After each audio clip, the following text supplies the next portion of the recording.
Greater اسرائیل بنے گا.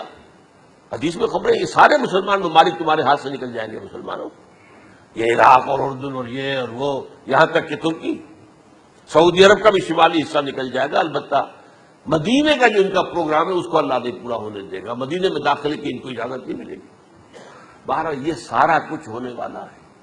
وہ وقت بھی آنے والا ہے کہ حضور کی ایک حدیث کے مطابق ایک شخص کے 1000 بیٹے ہوں گے تو 999 ختم ہو جائیں گے ایک بچے کا. یہ وقت بھی آنے والا ہے کہ حضور فرماتے ہیں اتنی بڑی جنگ ہوگی، اتنی خوریزی ہوگی کہ پوری زمین اٹ جائے گی لاشوں سے. تو پرندہ جو ہے کوئی، ایک تو پرندے ہوتے ہیں کہ جو مردار خور ہے، گدھ ہے، وہ تو بڑی خوشی سے اتریں گے، تناول فرمائیں گے لاشوں کو. اسی طریقے سے کوے ہیں، چیلے ہیں. لیکن جو نفاست پسند پرندے ہیں وہ لاش کے اوپر اترنا نہیں چاہتے. تو ایک پرندہ اڑتا چلا جائے گا، اسے کہیں زمین پر اترنے کی جگہ نہیں ملے گی، لاشیں ہی لاشیں ہوں گی. یہاں تک کہ وہ تھک ہار کر اس کے جو ہے پر جواب دے جائیں گے، گرے گا تو لاش پر گرے گا. یہ وقت آنے والا، اور یہ یہودیوں کے ہاتھ میں، یا یہودیوں کے جو سپورٹرز ہیں اس وقت، جو ان کے ہاتھ میں اعلی کار ان کے ہاتھوں آنا ہے. میرے نزدیک اس کام کے لیے اس ملعون قوم کو کہ جو حضرت عیسیٰ کے زمانے سے ملعون ہو چکی ہے، اس کو باقی رکھا گیا ہے. اسے یہ موقع دیا گیا ہے. اس نے اسرائیل بنا لیا ہے. تقریباً 2000 سال کے بعد وہ دوبارہ آ کر آباد ہوئے اس سرزمین میں جہاں سے نکال دیے گئے تھے 70 عیسوی کے اندر. یہ سارا کچھ کیوں ہو رہا ہے؟ ان کا یہ استثناء کیوں کیا گیا؟ یہ بڑی تلخ بات ہے، یہ یاد کر لیجیے. کیونکہ یا تو قوم اسی وقت ہلاک کر دی جاتی جیسا کہ ہوا قوم نوح، قوم ہود، قوم عاد، قوم ثمود، قوم شعیب. یہ ہوا کہ نہیں ہوا؟ اور سدوم اور عمورہ کی بستیاں جہاں حضرت لوط بھیجے گئے، اور آل فرعون جو ہلاک کیے گئے. یا تو پوری قوم ہلاک کی جاتی نہیں.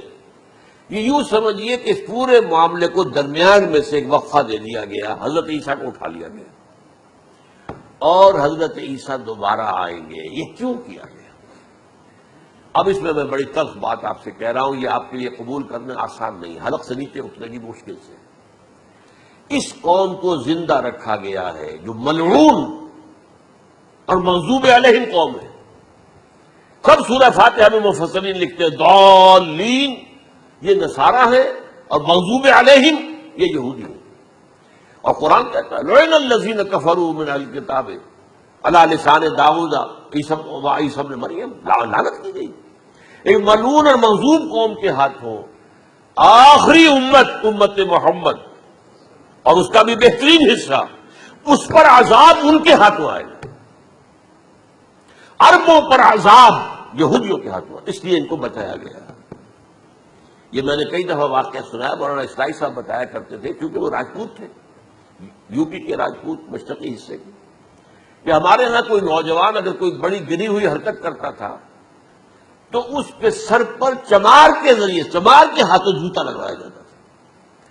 اگر راجپوت کے سر پر راجپوت کا جوتا گرا تو چلو تکلیف تو ہوئی، لیکن یہ کہ راجپوت کا جوتا گرا ہے نا، پڑا ہے.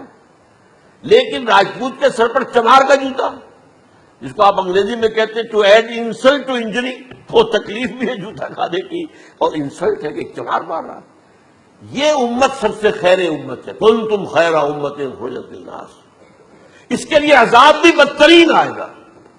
اور کن پر آئے گا؟ اس امت کا جو اصل نیوکلیس ہے عرب، جس کے بارے میں حضور کی حدیث موجود ہے ویل للعرب، عرب کے لیے بہت بڑی ہلاکت. اور آج ہماری نظر میں آ رہا ہے وہ ملعون اور مغضوب علیہم قوم ان کے سینے کے اندر خنجر کی طرح بھونکی گئی ہے. اور 30 کروڑ کے قریب عرب بے حمیتی، بے غیرتی، بزدلی، کمزوری، ذلت، مسکنت کی مثال بنے ہوئے. کوئی بول سکتا ہے اس اسرائیل کے خلاف؟ کوئی بول سکتا ہے؟ 30-35 لاکھ آدمی ہے اسرائیل کے اندر یہودی، اس سے زیادہ تو امریکہ میں 50 لاکھ کے اندر، کل 1.25 کروڑ آدمی ہے یہ یہودی پوری دنیا کے اندر. لیکن دیکھیے جو چاہتا کرتا ہے.